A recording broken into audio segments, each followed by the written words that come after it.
Well, good evening, America, and welcome to the most diverse conversation in the LGBTQ world. Tonight, the LGBTQ community has learned that Tiffany Trump is not a great LGBTQ spokesperson, and her father offensively appropriates the word pride with Trump in front of it. Gay Christmas is just around the corner, and there is going to be this little thing called a presidential debate tonight with a mute button, and we love it. In just one more sentence tonight, we are going to talk about the possible new gay twilight that has a lot of people buzzing. Macho men get down for rights in Egypt, and we really enjoyed the video. Finally, we're going to dive into Hocus Pocus one more time. So now, something totally unique, an interactive platform for LGBTQ conversation with interesting individuals from our community, these topics, and your ability to participate. And we have found something new. And it's all live for Thursday, October 22nd, 2020, next on Gay Town Hall.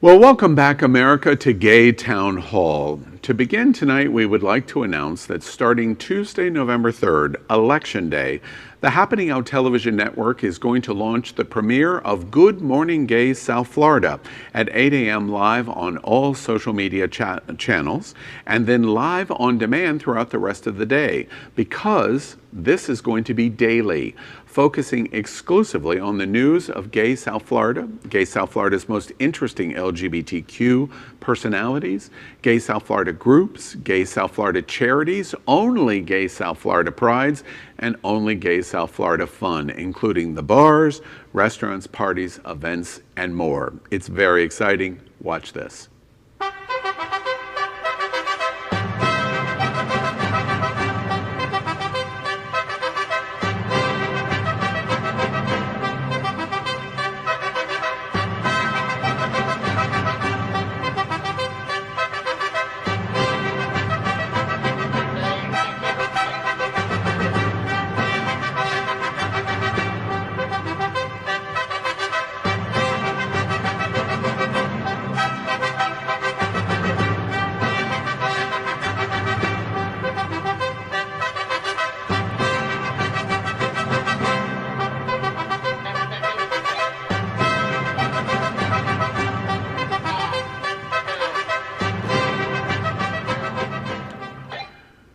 Well, it's going to be very exciting coming Election Day, November 3rd. Vote first and then watch Good Morning Gay South Florida. America, I'm the moderator tonight for Gay Town Hall, Al Ferguson, and we welcome you to this very exciting show. Before we introduce our host, I would just like to remind you that this show is aired completely live. Anything can happen, and frequently it does, and that's when it really gets fun. So there are so many moving pieces. I can't wait to see if we get this right. Again, I'm your moderator and frequently called referee, Al Ferguson, and this is Gay Town Hall for Thursday, October 22nd, 2020. So let's meet this amazing cast. I'm going to ask our host what's on their mind. And this week, it's about Halloween. Halloween is all about the horror movie. So let's ask our host who their favorite horror movie character or monster is. First up, this is Power Infinity. He is a hybrid DJ and diva and lives in Lakeland, Florida. Good evening, Power. Hey, child. So my favorite horror movie character has to be Dracula, but not just any Dracula. It is Dracula, played by Luke Evans in the 2014 movie Dracula Untold. If you guys have never seen that, check it out and enjoy the masturbation. Next up is Randy Boo. He's an Asian pop star from Hollywood, California. Good evening, Randy. Good evening, everybody. What's on my mind this week and my favorite monster is, I would have to say, the Cookie Monster. There's nothing more scarier than watching Sesame Street. Next up is Reverend Dr. Darrell Watkins. He's the senior pastor of Sunshine Cathedral, the world's largest queer church. He lives here in Fort Lauderdale, Florida. Good evening, Darrell. Hi, everybody. What's on my mind this week is Jerry Dandridge from the 2011 remake of Fright Night, because Colin Farrell, hello. Absolutely. Next up is Matthew Sackman. He is a business entrepreneur and the creator of Gay Town Hall. He lives in Hollywood, Florida. Good evening, Matthew. Why, hello. I think my most scariest movie, well, I don't know if it's considered a scary movie, but it would have to be The Devil Wears Prada. Nothing more scarier than a boss that will go ahead and put you through millions of dollars of going ahead and needing therapy and just end it with, that's all. Matthew, did you just call me Amanda Priestley? I think you did. I feel like that's a compliment. Next up is Houston Cypress. He is a two-spirit gay Native American and lives with the Miccosukee tribe of Florida from the heart of the Everglades. Good evening, Houston. Shout out to all my two-spirit friends across Turtle Island. And check it out. My favorite monster from cinema is 1985, the Lord of Darkness himself, Tim Curry, in the film Legend. Oh, very nice. Yeah. Next up is Dr. Ty Hauser. I'm contractually required to call him doctor. He is a progressive college English professor and has taught extended semesters in China, India, and South America, and more. He is living in Wilton Manors, Florida. Welcome, Ty. Good evening, jokers, cokers, and smokers. My favorite horror movie has to be The Great Pumpkin, Charlie Brown. That's not scary. This is John Holt. He identifies with a non-culture definition, perhaps even anti-culture. He lives in America's largest gay campground, the Sawmill in Day City, and I'm also wearing a proud shirt tonight for Sawmill because of their Halloween event. Good evening, John. Good evening. My favorite character is Frankenfurter. I'm just a sweet transvestite from transsexual Transylvania. Work, girl. John, would you please do me a favor when I come up for Halloween? Never sing again. This is Rossaroni. Was it horrible? This is Rossaroni. He is an actor and Broadway drama queen living in Lantana, Florida. Good evening, Rossaroni. Good evening. My favorite, and I feel like the scariest Halloween horror monster there is the last call crowd at Hunter's. The lights come on. Hey, wait a minute. And they just...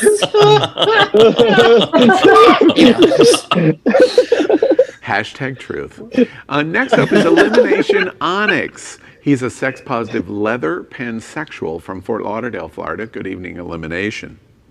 Hey, Al. Hello, kinky humans. So the character that resonated with me was Candyman. Who did not run to the mirror and say Candyman 3 times and see if he would pop up? I mean, it wasn't just me. I'm just saying. I'm looking at a mirror right now that has 12 faces in it and thinking of Candyman.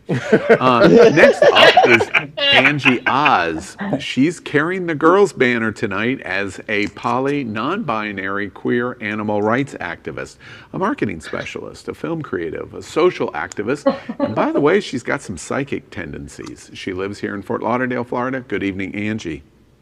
Good evening, Al. What's on my mind, everyone else? What's on my mind is, it's a long one, Leatherface from the Texas Chainsaw Massacre, because although the character of Leatherface and minor story details were inspired by crimes of serial killer Ed Gein, infamous for skinning human corpses, its plot is largely fictional, but nonetheless chilling, especially as a kid sneaking into the theaters for the 2003 remake. All right, and next up is Gordon Woodworth III. He's 24, and he's a Gen Zer. He works for the LGBTQ charity Broward House, great organization, and identifies as genderqueer and non-binary. Also, he is pagan. He lives in Fort Lauderdale. Welcome, Gordon. Thank you, Al, and hello, comrades. I just wanted to say that I was going to say Alfred Hitchcock for this, but I think my favorite horror character ever would have to be Kathy Griffin, because she gave us this wonderful thing right here. Oh,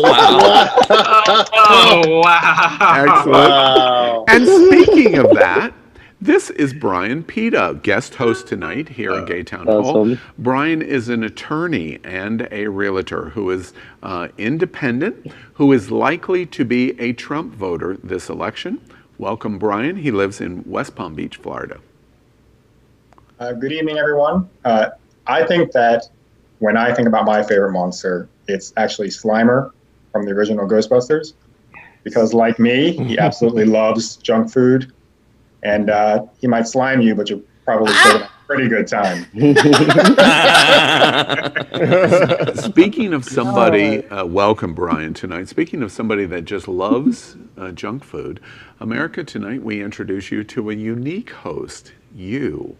This is David Hopkins. He is the creative inspiration at America's most popular live LGBTQ TV show, It's Happening Out. And tonight he helps you as he moderates the Facebook and YouTube comment thread. We encourage you to participate in the thread and tell us what you think. Welcome, David. Hey, good evening, everybody. I'm working on getting the chat to the screen now, live show. But thank you, Catalyst, Melissa Dooley, Rona Anderson, the Sean Roman, and everybody who's already participating. And yeah, he called me out for eating Cheez-Its before the show. I do love my junk food. Right. All right. So those are our amazing hosts tonight that are going to participate in Gaytown Hall. So let's dive right in. This week, I moderated the National LGBTQ Vote 2020 debate between Gaytown Hall and the White House, Republicans, and #walkaway. To date, more than 250,000 people have seen the 2-hour debate. Amazing. Watch what happened. Watch this. I do think I agree with you that we need to stop trying to find divisions within ourselves, but I do think that we need to find ways to respect, understand, and embrace our difference, because it's our difference that really makes us strong. It's our difference that makes us a community, and it's really our difference that helps us to better understand each other, better respect each other, and better move together as a group. 9 unarmed black men were killed by police in 2019. 9 unarmed. Now, unarmed doesn't mean innocent. Unarmed doesn't mean not a threat. So last year, 0.00022% of the black population was an unarmed black person killed by the police. That is why we are burning America to the ground. That is why we are creating this false narrative of black people being attacked by police based off of 0.00022% of the black population. I ask the audience, we have a live audience, America, we're at Sunshine Cathedral, the largest queer church in the world. We have a live audience representing both sides, both left and right. I ask the audience again to be respectful and polite. And you yelling is not respectful or polite. And this will be your only warning, and I assure you I have the ability to eject you out of this hall. Please, we are happy you're participating, as long as you're respectful and polite. I do have to say, Al, you really nailed it on the head as far as going ahead and putting that Meryl Streep, Devil Wears Prada right there. All right. Well, the next day after the debate, Tiffany Trump and Richard Grenell tried to continue their platform by hosting, I'm not kidding, Trump Pride up the road in Tampa. GLAAD reports 74% of the LGBTQ community support Biden-Harris, while 17% Trump-Pence. but 9% are undecided. That is who everyone is fighting for over the next 12 days. Win that, and likely so goes the entire election. So we ask in hot topic number 1, Trump pride in Tampa. Tiffany Trump and Richard Grenell tried to convince LGBTQ America to walk away from Biden, Harris, and Democratic blue. What are we watching? Who wants to start? I'll start. Oh, I can. They just want to keep their cushy jobs and keep Trump in office. They could care less about the country or LGBTQ people. I thought Tiffany Trump was a really weird choice to be the spokesperson for this, because when you look at the pictures, I'm like, is this one of those Mary Kay meetings? It looks like she's about to get off and get into her pink Cadillac after this. Yes, as somebody who's been to those, wow, that's accurate. Very accurate.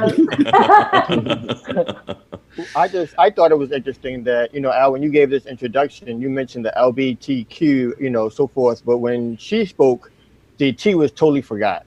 And I watched it again just to make sure that the T was not, she mentioned it twice, the T was forgotten on twice. And so I just had a problem with that, because 2 years ago on this very week, racism started, Project Resist, everybody had hashtags that we will not erase our siblings. And here we go again, propelling that same scenario. And at what point are you going to stop pondering to this community just for the laborer to come and vote? And in addition to that, if you listen to her speak, it was, well, I got gay friends and you got gay friends, so my dad's going to support all my gay friends. Well, we know your gay people still made your hair, probably painted you, we did all that. But exactly what are you doing for the community? And you have yet to prove any of that. Yes.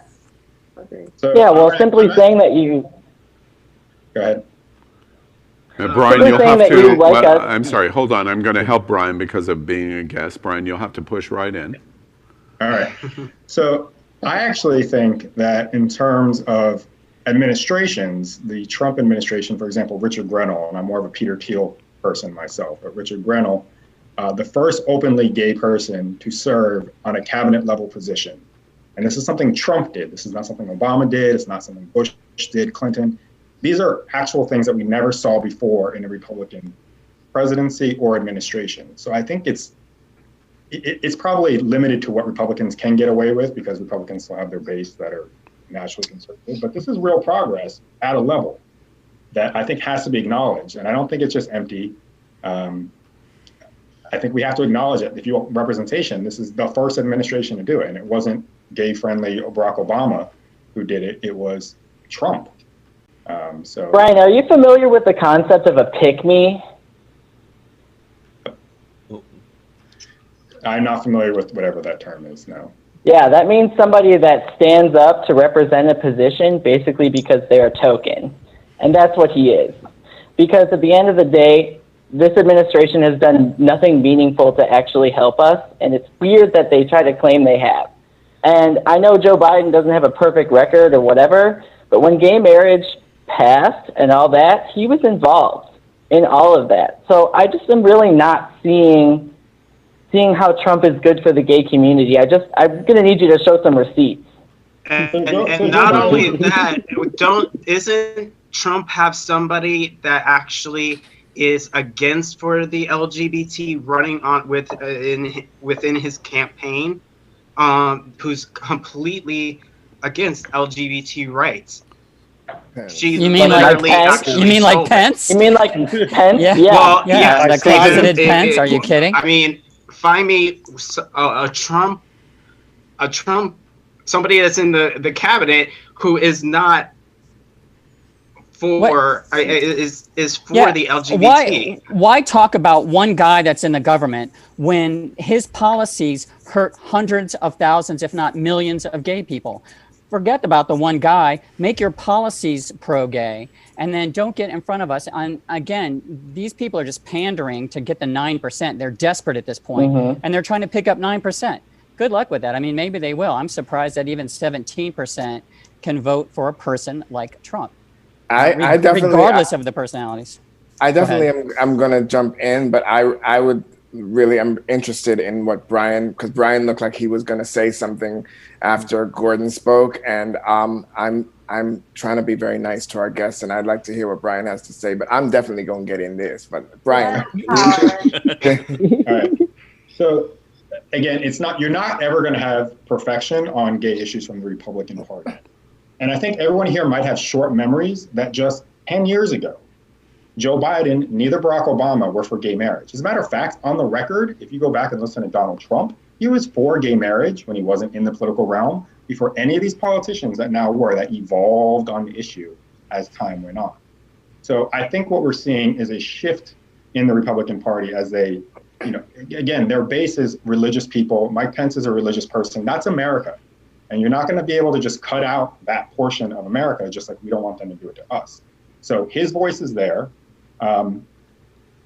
I just think that when we look at whether or not it's fair for Republicans to reach out to LGBT people, this is what you want them to do. You want people to be more than just their identity.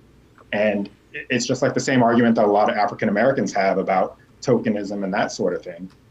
We should be appreciative that they're at least making overtures to us, because that's kind of an FU towards the religious right, who have traditionally not wanted any LGBT people in there. So I think that I'm appreciative that at least the attempt was made. And, I didn't watch it. I don't need to watch it, but I'm glad that it happened. And I think that there's a segment of people that it speaks to. Okay. And Power, you I would like to fact check. I would like to fact check something. Yeah. Okay. So, you said that 10 years ago, Barack Obama and Joe Biden were not for gay marriage. Okay. Actually, you're half right on that. 10 years ago, Barack Obama was against gay marriage, not Joe Biden.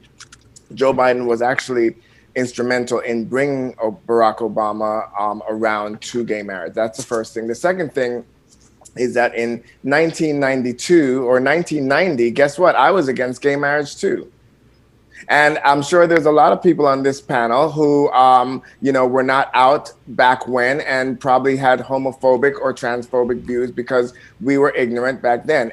My point is that everybody evolves and everybody is allowed to evolve, and that's okay. So it's no shade that Barack Obama was once and now is not. The fact is he has evolved. And if you say that Donald Trump used to be for gay marriage, but now he is supporting anti-gay marriage efforts, that means he has devolved, not evolved. So we're not going to give him kudos for that. He's devolved. He's actually gone back.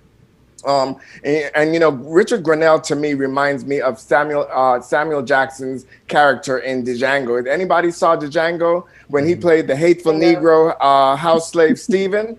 That's Richard Grenell. He is that. He is somebody that the Trump administration is propping up to say, we are all for you. Meanwhile, their actual efforts and their actual record, and I'm not just saying this, speaking in hyperbole, his actual record has shown for the last 3 years, he has made attempts to strip us of our rights and our freedoms. Most of all, our transgender community. That cannot be escaped. So you cannot, and I keep saying this, you cannot have somebody hug you, and as they're hugging you, they're stabbing you in the back. If somebody was to do that to you, Brian, what are you going to take away from that interaction? Are you going to walk away and say, they hugged me? You're going to say, no, they stabbed me. That's what you're going to remember. So it's what he's done against us that is more impactful than the little that he's done for us, which is nothing. Power. I'm sorry. We're gonna be able to talk about Biden and Trump a little more later in Gay Town Hall, but I have to move on. But I do want to do a quick flash poll. When we do a flash poll, we ask each of the hosts to say yes or no. Gives us a snapshot of where we think we are in terms of what we are watching in terms of the Republican and Trump pride pitch in our community. So please answer yes or no. I'll ask each one of you. For 2020 will be the year that LGBTQ America will show up to the polls and vote. It's going to be this year. Yes or no? Power? Yes. Randy? Yes. Jarrell? Yes. Matthew? Yes. Houston? Yes. Ty? No. John? Yes. Rossaroni?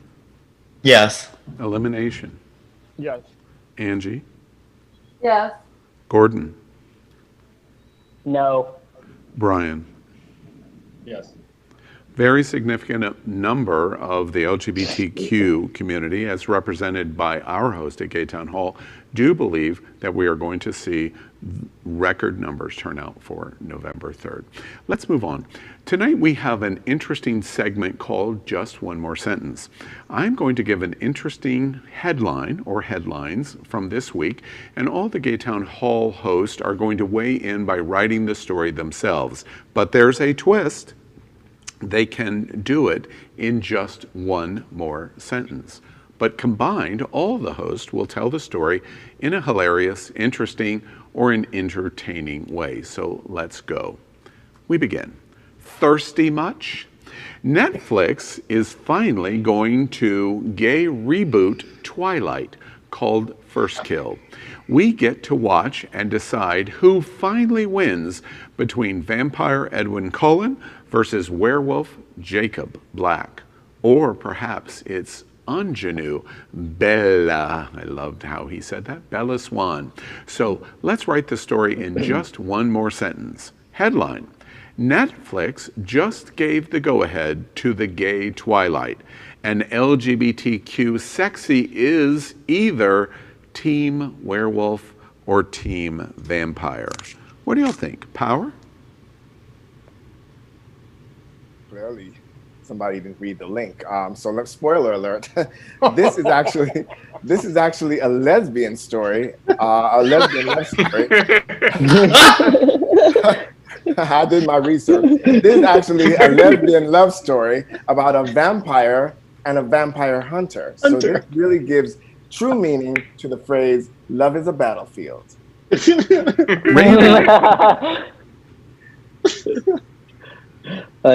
feel like there's at least gonna be one male vampire in that show, and it's probably they're gonna be sucking more than just blood. Darrell. You know, after True Blood, my homoerotic horror bar is set pretty high, and I'm not very optimistic. Matthew. Yeah, besides, I never really saw Twilight.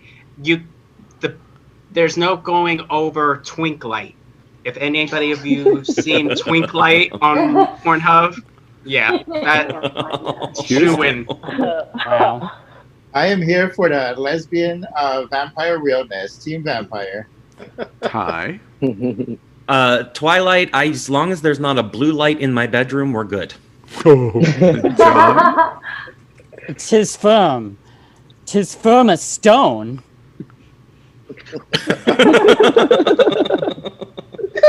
Wait, let's pause. Just one awkward moment.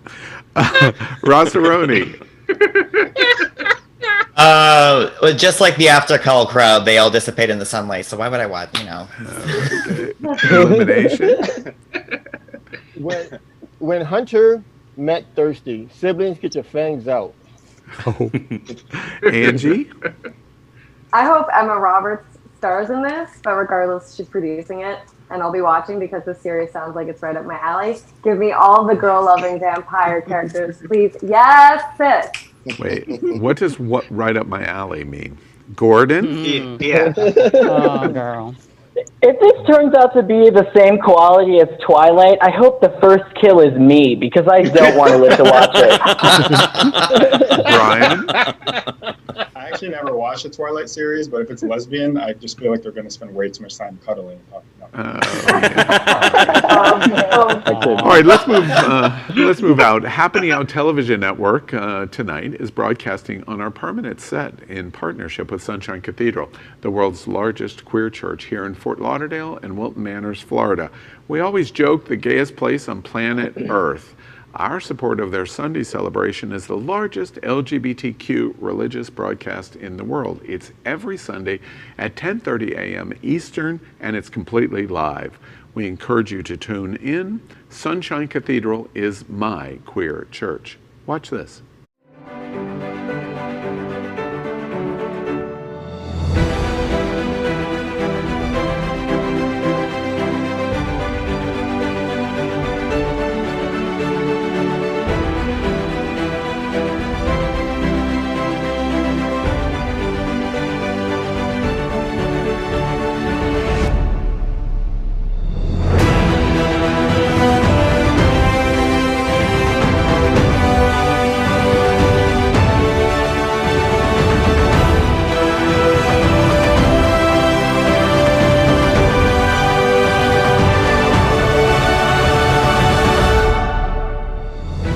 Hi, I'm Athena Dion, drag performer known from performing on South Beach and in Mykonos, and Sunshine Cathedral is my queer church.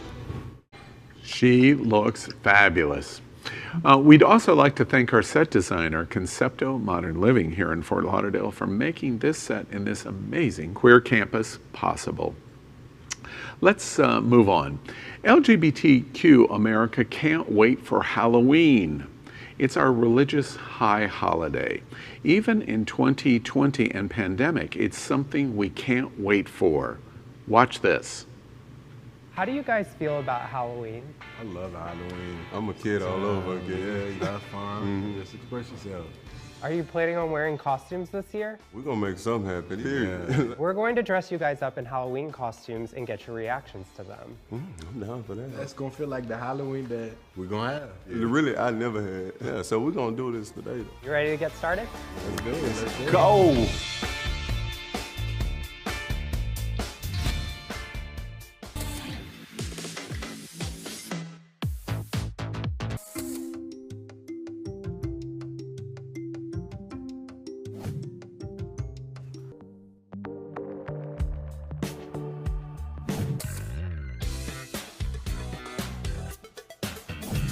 It's been fun, like, it's been fun. I know the times is crazy, but take the time to dress up and have fun and, you know, Happy Halloween. Yeah. Hey. That's hilarious. Al. Community, and perhaps what really makes us special. All Hallows Eve is approaching, then the Day of the Dead. So we discuss hot topic number 2. Halloween is gay Christmas. How come? And what are Halloween traditions? What are they? And what are the best treats? Who wants to start? I would like to start I'll this. start with this one. I've actually chatted with those guys on Grindr, those 2 guys. Are you serious? Anyways, I think Halloween is important for us because I feel like a lot of guys that are in the closet, this is their time to actually dress up as a girl and feel comfortable and get away with it. And also, the gays love to be slutty, so we like to wear little things on Halloween and show off our little tushes. I feel like this is definitely the gay holiday, and this is why. Is because it is the holiday that celebrates, I mean, the origins aside, celebrates the most of expression. Creating things, creating costumes, or creating Trixie Mattel on pumpkins. Exactly.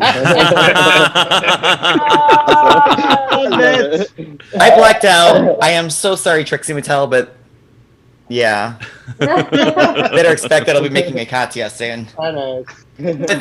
Favorite treat though is the buttered finger.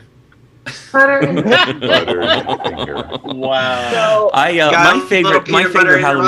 My favorite Halloween treat. I just walk up and down the drive and snack on every Twinkie I can find.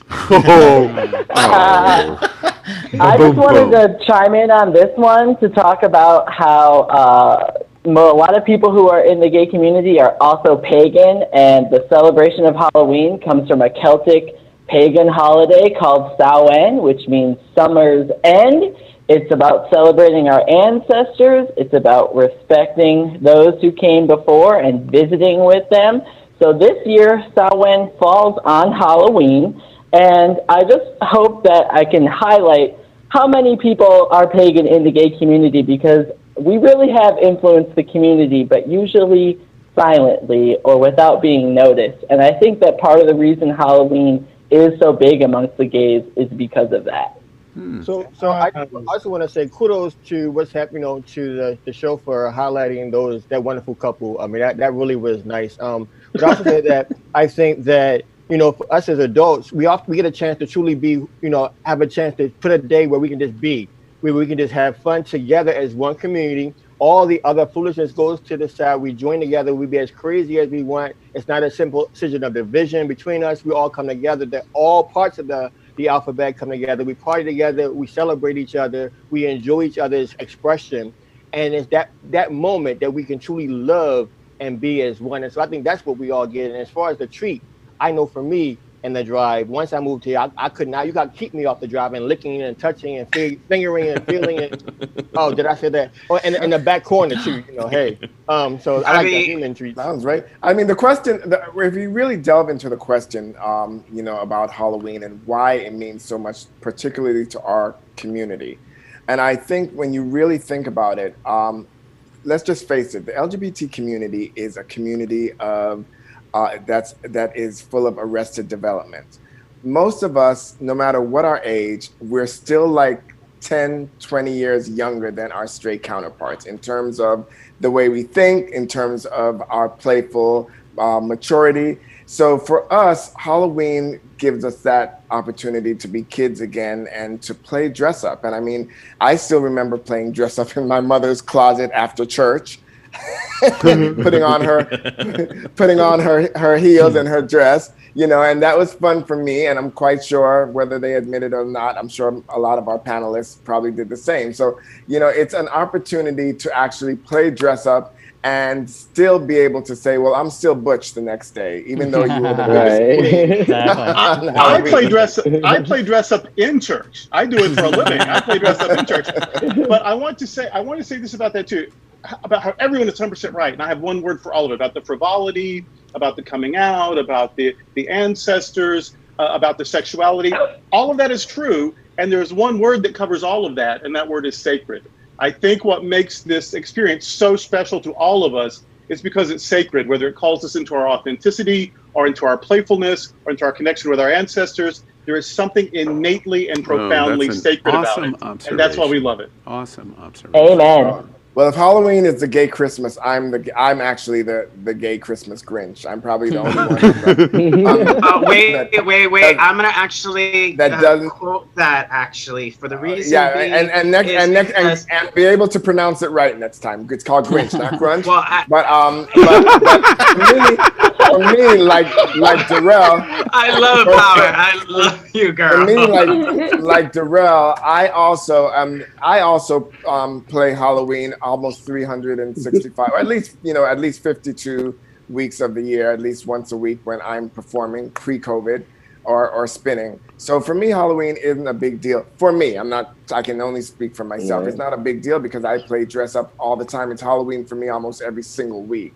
But I can understand what it means to our community and understand why. 1 minute. Actually, to piggyback off of that, I was just going to bring that up because I remember you saying that on It's Happening Out, that you dress up throughout the whole rest of the year, but on Halloween is the one day you get a break that you get to take it all off and people don't even recognize you. Yeah. But also, as another man, let's remember that a harness is not a costume. We do not make fun of our ethnicities. Yeah. It's enough of a costume for me, Elimination. It's enough of a costume for me. Our indigenous folks, please don't make fun of me. Please don't make fun of Houston. Please don't make fun of anyone's life. That is not cool. However, that the good thing about it though is I do like how Power everyone mentioned. You have an opportunity to truly just let it go, take off the mask, because a lot of us wear the mask every day, and so we have that opportunity to get off. And how many people who are trans have you heard say that, I started first on Halloween because I didn't feel any pressure, I could dress however I wanted? Or how many drag queens do you know say the first time I ever got in drag was on Halloween? Right. That's right. My drag queen friends always say that Halloween is a sacred holiday because a new drag queen is always born on Halloween from the community. Brian, I want to give you the opportunity for the last word, presuming that you have lots of conservative friends from your background. Do you see any differences at all in the LGBT community from liberal LGBT or conservative LGBT as the embracement of Halloween? Do you see any differences at all? Actually, to the contrary, I think I have a handful of non-very liberal gay friends. And no, I think everyone has that universal experience. But I do want to say that I once made the mistake of going in a full Scottish kilt with no underwear to to Ramrod in Wilton Manors, and that was a bad mistake. Wait, hold the horses. Sounds like a Hold the mistake to horses. me. Elimination and I are looking each other in the eye going, wait, Brian showed up at Ramrod in a kilt with no underwear. That's how you He wear got rammed. That's it. That's how you wear it. All right. Let your freak flag fly. I have I to don't make that shatter our stereotypes. last word, and we have to move on. But interesting in That's a good terms last of word. Halloween. And next week, we're kind of talking about costumes. Maybe some of us will even appear in costumes next week. And for costumes, that means I understand that Power basically doesn't wear any clothes for Halloween, and Elimination doesn't want to wear any clothes for Halloween. So we'll see what happens next week for costuming. Let's move out of this topic number 2 and do another Just One More Sentence. And this is a good one.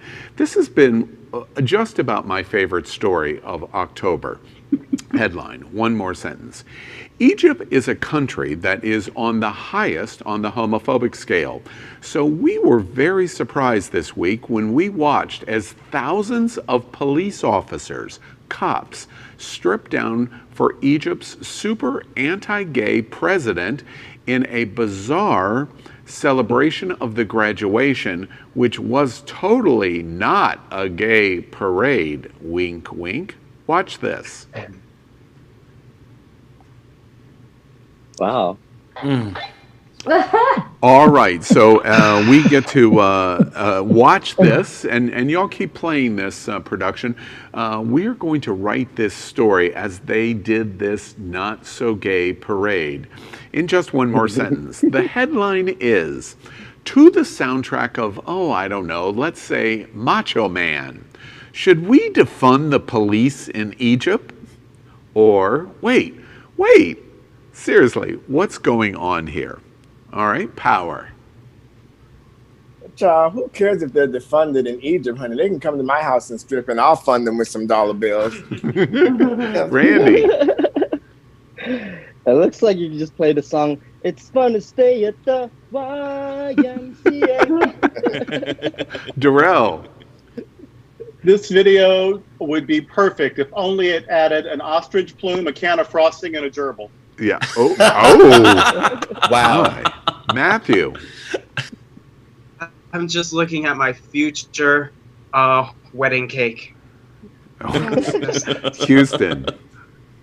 As Marilyn Manson reminds us, cops and queers make good-looking models. That's true. Ty. I don't care if you defund the police. I just want to debrief them. John. 'Tis firm as stone. Rossaroni. You know, if you want to be an anti-gay president, don't choose a place that's culturally known for walking around half naked, erecting an obelisk, and having a fetish for slavery. Right. Elimination. So, you mean to tell me that wasn't the entry of the gayest circus ever? Like that wasn't a clown muscle as their, with muscle collars and outfits? That wasn't what I just read? I'm sorry. Look at on the boats. Look at the boats. That's like when the gay circus comes to town. Like, everyone comes out and see the gay Look circus. how they're standing. Jeez. I used to line up my inside Jones like that. Angie, go ahead. According to Egyptian religious leaders, being modest means women need to cover their faces and hair, and for men it apparently means parading through town half naked. But I'm glad it's a giant middle finger to their homophobic president. They're just missing the assless chaps for these chiseled G.I. Joes. Right. Yeah. Gordon? The last time I saw this many shirtless men plowing trucks really hard was at the bathhouse. Brian? I can only say Allahu Akbar. All right, let's move on. Next, we're going to focus on LGBTQ, hot topic of the week number 3. 2 men this week in their mid-70s have great risk from COVID-19. One now thinks he's immune and Superman, all the while eating buckets full of KFC and McDonald's. The first debate was a total shit show. We all know that. The second debate was canceled. So now round 3, which is really, well, round 2, but because of the quality of the first one is really, well, round 1. Oh, bloody hell. Watch this.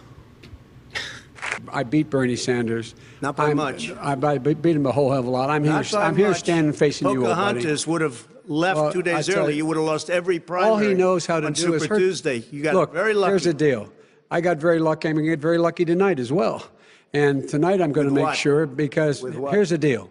Here's the deal. The fact is that everything he's saying so far is simply a lie. I'm not here to call out his lies. Everybody knows he's a liar. But you I just agree. want to Hey, make sure. Joe, you're the liar. I want to make sure. Graduated last in your class, not first in your class. I want to make Mr. sure. President, can you let him finish, sir? No, he doesn't know how to do that. He has, You'd be surprised. You pick You'd be surprised. the Go ahead, wrong Joe. guy, Talk, the wrong talk, night Joe. at the wrong time. Time has even come close to what we have watched in 2020. We would think we are watching a Mexican television novella if one candidate wasn't so afraid of Latinos and needing to build a wall. LGBTQ America would love tonight's amazing episode of RuPaul's Untucked if the consequences were not so serious for our community. So we explore hot topic number 3. What are your expectations for the presidential debate, and what outcome will it have on the election?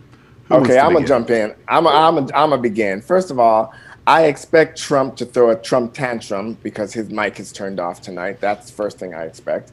I also expect that he's going to go after Joe's family, and probably Joe is probably going to take the high road and not go after his family or his family dynamic like I would, and talk about his sexual fetishizing of his own daughter. We also know that Trump is going to probably dip, dodge, and evade questions, and the answers that he does give is going to be bullshit. And we also know that the country is deeply divided right now, and most people are already set in their support of their candidates. And the only way Trump supporters at this point will abandon Trump is if he turns black. So, you know, it is what it is. It's probably not going to have any much impact in the way people decide, but it's going to be very telling, again, to see if Trump, you know, he runs himself aground with his stupidity. And I can't wait till this show is over. No shade to this show, but let's hurry up and get on the way. So at 9 o'clock, I can be sitting there watching this motherfucking debate, bitch. Yes. I want to take a little bit of a contrary point of view. I would say that it could have a large impact because remember, we're talking about a small sliver that is undecided. Everybody else has probably voted or has their mind made up. And so Joe has everything to lose and Trump has nothing to lose. I mean, after that first debate, what could he do that would turn anyone's mind? Nothing. It's only Joe that's on the line here, I think. And so I hope Joe does really well in this debate. I kind of want to jump in there because I think, John, I think you're partially right, and I think Power is partially right. Because I think Power is right when he says that this isn't going to have a big effect on all the change in decision overall, because again, most people have already decided at this point. Millions of people have actually already voted. The election is already going on right now. But unfortunately, white people do exist. So there are people out there that haven't decided yet. And it's usually the people that aren't really affected by all the stuff that's going on. So I think that now that we're having a format where the mics are going to be muted and we can actually talk about policy. If those people on the middle are actually trying to make a decision based on policy, it's going to play out tonight because at this point, all the Trump administration is trying to do is grasp at straws and say, look, we won. But this has been an administration with very few successes. There's very few things to actually talk about that are good. And just the fact that the mic will be off so Joe Biden can talk, whether he stutters or not, it's going to mean something because there's actual substance behind what he has to say. Now, what I feel, because if you brought this up earlier, you guys are not aware because we were in our pre-production meeting, but a gentleman by the name of Tony Bobulinski has come out with a media event since we started. basically saying that he has proof that the Bidens had shady dealings with Chinese government owned energy. So I'm sure that's going to be part of the debate too. So I just want to say that what I'm feeling is going to happen is that the turd, you can't see the turd, but the turd is going to be the turd.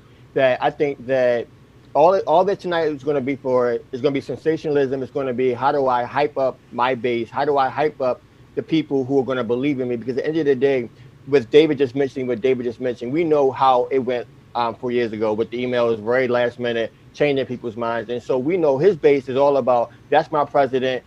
Let's give him credit. He stood tall. He did whatever. So the more of a turd that he acts, the crazier he acts, the more aggressive he acts, the more he feeds into what they like to see, and the more they're able to have that credit of this. I like that he did what I would do, and all of that kind of thing. I do agree that Biden will continue to maintain safety. I do think that he will finally be able to land some true policy points. I do agree, as Power said, he won't go low as he probably should, but he can't, because the moment that he goes low, he becomes that be real, and then that will be used against him. And so I just think that this moment, this event, will just be us seeing the status quo we saw the first debate, and we will get nothing out of it. More clown show, more shit show. Like 12-year-old arguing.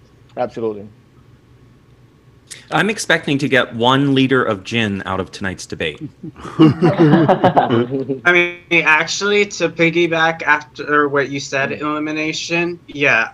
The thing is, Biden can't go and start lashing out, because the Democratic Party has always been known to be that people that we are to be respected calmly. We have to bring our point across very fluently, and all about family values and respect.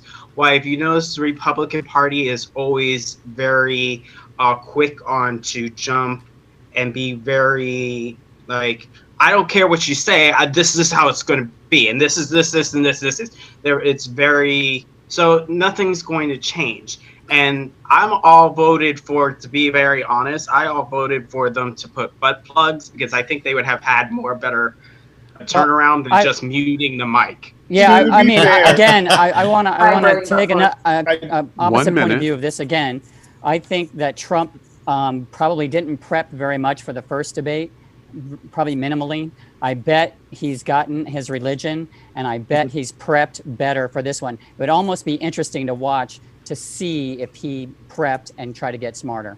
I don't think that he prepped for this one. I don't think that he prepped for this one, because I mean, if you guys have been keeping up with the news, Trump has been out on the campaign trail almost every single day, while you have not seen Joe Biden, which I personally was a little disappointed, but I do understand. Joe Biden has been secured in debate prep for the last couple weeks. While I don't know what you're talking about, Power, because he's been all over. He was in the Midwest, and he was in Florida earlier this month as well. He's been out. I do want to say he has not. This idea, though, that Republicans are a certain way and Democrats are a certain way, that doesn't feel true to me. I think there's a certain group of people that are a certain way, and for a lot of years they were associated with one party, and then about in the 70s and 80s they switched to another party. That is a nomadic group, though. They may be in one party or the other now, but they have switched before, they will switch again. The problem isn't a party label. The party is there are certain kinds of people, and they go where they think they'll be heard. Right now, maybe it's one party, maybe it's the other, but those people will go where they need to go. To that point, Darrell, to that point, exactly, and unfortunately I've got to bring our conversation on the debate to an end, but I do want to do a flash poll to the exact point that you just did. A yes or no, please. Curious what y'all think, as a reflection of the LGBTQ community, of what we're getting ready to watch. The question, yes or no, will there be a clear winner of this presidential debate? Yes or no? Is there going to be a clear winner? Power? Yes. Yes or no, please? I said yes. Yes. Randy? No. No. Darrell? No. Matthew? No. Houston? Yes. Ty? No. John? Yes. Rossaroni. No. Elimination. No. Angie. No. Gordon. No. Brian. Nope. Okay, the majority of our polling here in Flash Poll is that there is not going to be a winner. We haven't obviously watched the debate yet, but we do not have expectations that there's going to be a winner, which means it will not have a significant effect on November 3rd. Let's close tonight with this, a little lighter. If I were a witch, and how dare you label me by my gender role, by the way, all of you, and if I were 300 years old, which I am not, elimination, I would definitely be Winifred Sanderson. I would close this show with her famous line, "Oh look, another glorious morning makes me sick." I would then follow up with, "You know, I've always wanted a child, and now I think I'll have one on toast." So when Bette Midler said we're coming back for her charity, New York City Restoration Project, which I have attended, by the way, let's write the story in just one more sentence. Headline, "The Sanderson sisters are real, and Hocus Pocus comes back after 300 years. Power? Well, if I were a witch and I was Winifred Sanford, I'd let Trump know I put a spell on you. Randy? I think it's great. Hocus Pocus brought a lot of childhood memories, and I'm excited to see the new. Darrell? I have seen this movie a dozen times, but somehow missed Cheese and Crust. But now I will never miss it again. Yep, right. Matthew? I'm young. Well, Al, younger. Oh, child. I want you to produce your birth certificate, Mr. Obama. Houston? As I am here for Bette Midler, she is queer royalty. Ooh, Ty? The favorite line of the movie goes to amok, amok, amok, amok, amok, amok, amok. Right. John? That's not a black river. 'Tis firm as stone. Oh my God. There's something wrong with John Holt. Rossaroni? My favorite quote in the movie is,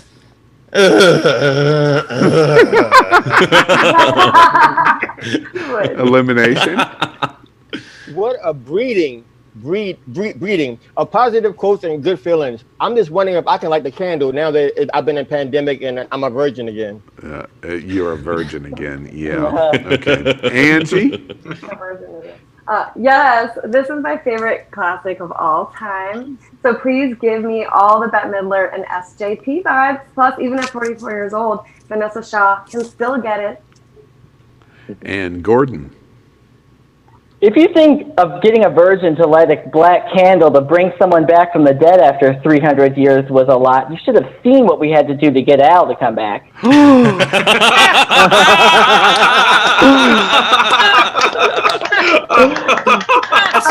Read of the night. Brian? Yes. I am still trying to wash off the garlic. Brian? I just want to say Bette Midler already performed some Hocus Pocus by getting Sarah Jessica Parker. Absolutely. Gordon, we're going to be talking after class, by the way. As we end our show tonight, we would like to thank all of you, the viewers who participated in tonight's show. And as such, David, any thoughts about tonight's conversation and participation? Hey, thank everybody for participating. Taylor, Jesse Vincent, the Sean Roman, Bob Brennan, Melissa Dooley, everyone. Chef Josie popped into YouTube. Thanks, and we hope to see you next week. You have it, America. Something totally unique for the LGBTQ community. These amazing hosts and others that you did not see tonight will be here every Thursday at 8 p.m. Eastern. Tune in next week as we do a special right prior to Halloween. You can participate. We are marching towards November 3rd, 2020 and the election of a lifetime. We've got big issues. COVID-19, race issues, trans rights, your paychecks and unemployment protection, our social and sexual interaction, and how the LGBTQ community fits into all of these issues. We are living the most important single moment of our entire lifetime, and it will all be discussed right here. Tell your friends and your family. Share this conversation, participate. We are either a community or we are not. And you only need to look into the faces and the eyes of this incredible diversity that you see sitting in front of you to hear their words to know we are a strong LGBTQ community. So thank you for joining. And until next time, the conversation is just beginning on Gay Town Hall. Bless you. Peace out, bitches. Thank you. Good night, everybody. You were all Good night, beautiful people. everybody. See you. We got Thank you, it. Brian. We got it to 60 minutes, 22 seconds.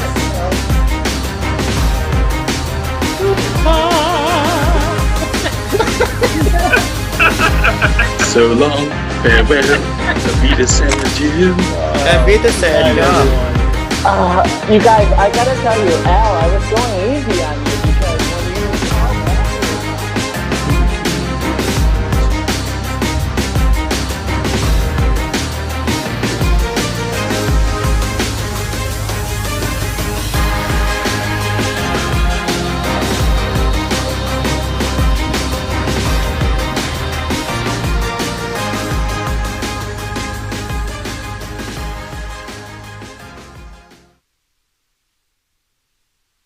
I think you should. And then I want